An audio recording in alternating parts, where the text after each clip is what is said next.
All right, g'day and welcome. Okay, the drop tunings I've been in. So I've been talking about guitar strings and stuff like that, and hope you guys been enjoying the little discussion there.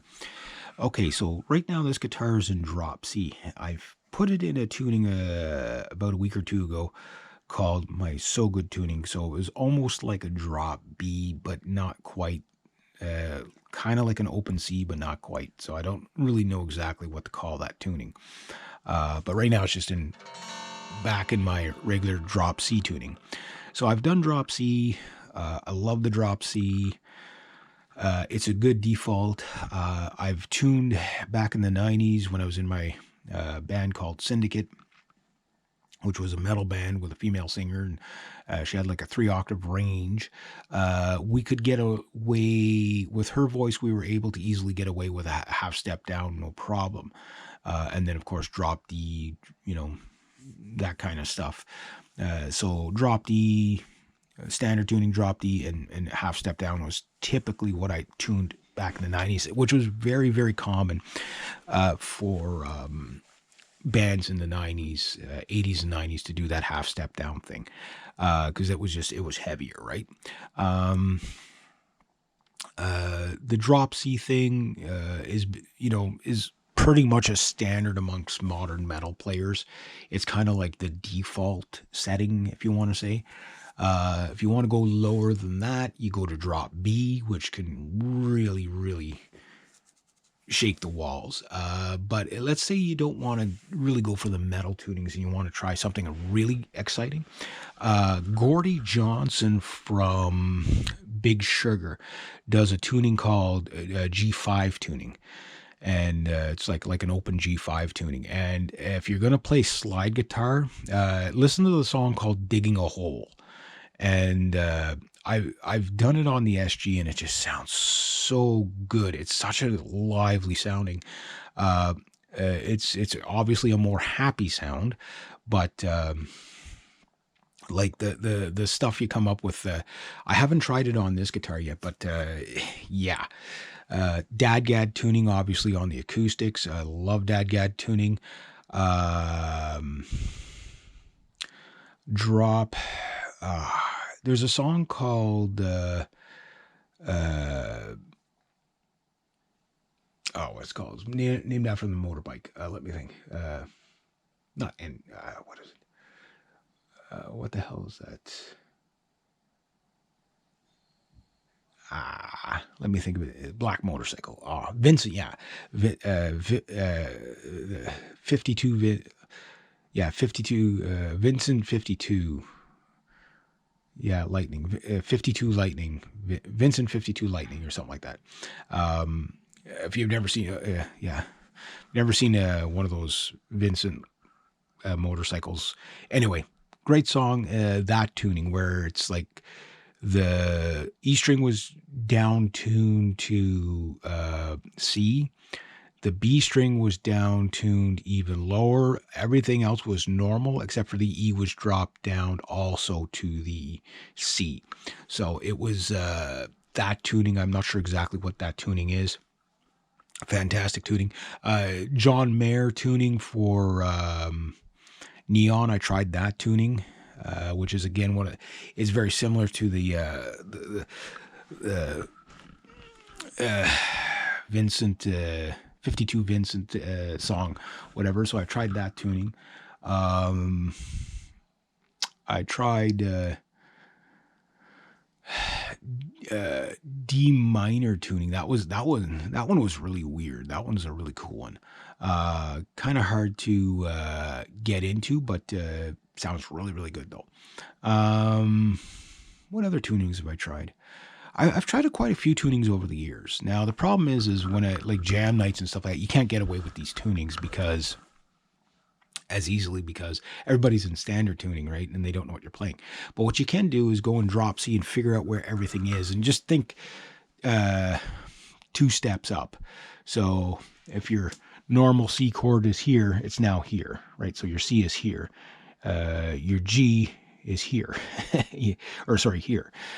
So you just got to think a little different. So if you can figure out the chord voicings for your from standard tuning, and let's say you're being the rhythm guitar player predominantly, and you want to put more bottom end into the song, keep your guitar in drop C tuning and maybe try, the other guy can stay in standard tuning and just kind of like do different chord voicings, for your, it'll, the dynamics change completely. And then depending on how nuts your bass player is with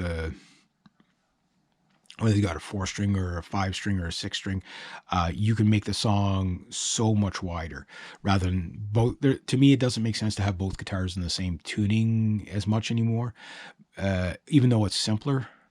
To have guitars in alternate tunings, as long as they're lined up on the notes, pitch wise, you're fine. But yeah, don't be afraid to experiment with different tunings. Drop C is a great place to start for most metal guys. You blues guys, E flat tuning. I've done that a lot for A minor tuning, E flat tuning. Basically with the capo and stuff like that. B tuning with the capo. I've done that. So I've done a lot of tunings over the years.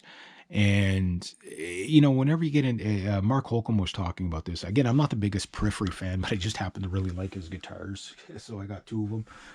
Maybe someday I might have 4 of them, who knows. But I think he summed it up best by saying, whenever you get like a bit of a creator's block, just throw your guitar in a different tuning and see what you come up with. And in his case, he came up with Wax Wings, doing the tuning he's got there. I want to try that tuning.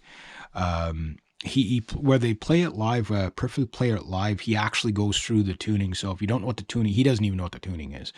It's just, he's like, okay, I'm tuned to a this, a this, a this, a this, and a this, and it is what it is. So I'm desperately going to try that tuning. Because if you listen to Wax Wings, whether you listen to the full song version with the lyrics, or his solo one where it's just the guitar, it sounds so good. It sounds so good. So yeah, don't be afraid to try different tunings. I talked about strings for different tunings and stuff like that in the previous videos. So hopefully, gotta wrap it up here. Hopefully that's a good little discussion. Maybe in the near future, I might do some experimentations with different tunings. I've done some with this guitar here. You can see the So Good tuning, and I usually put the tuning in the title or whatever. But maybe I got to do a little bit more, just so you guys, like if you want to write songs, like I think I'll just finish up on this. I think the days of guitars and standard tuning within the next 10 years is going to be a very uncommon thing. That's really more like the classic rock, 60s, 70s, 80s, even 90s rock. But pretty much from the early 2000s on, drop tunings have really, really, really been taking off. And it's not so much that one sounds better or whatever, but a lot of stuff is easier to play in the drop tunings too. Like Billy Gibbons would say, why work harder than you have to, right?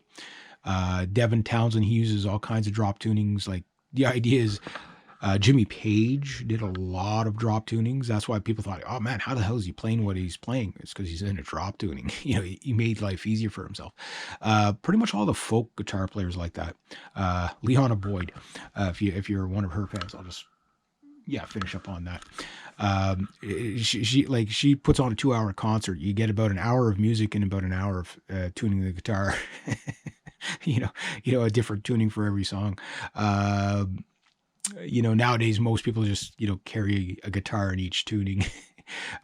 For me, I like the idea of being in one tuning for the, if you're going to play live, just one tuning for the night. So I can't wait to do some, unfortunately, I haven't done enough tunings, tunings other than standard tuning. And like I say, the drop D, the half step down tuning, those are the only tunings I've ever really played live, just because, the bands, whatever the limitations of the bands. But hopefully some of the future bands that I may be getting into, we'll see, I'll be able to change that and really give you some really crazy guitar sounds on stage. All right, there you go.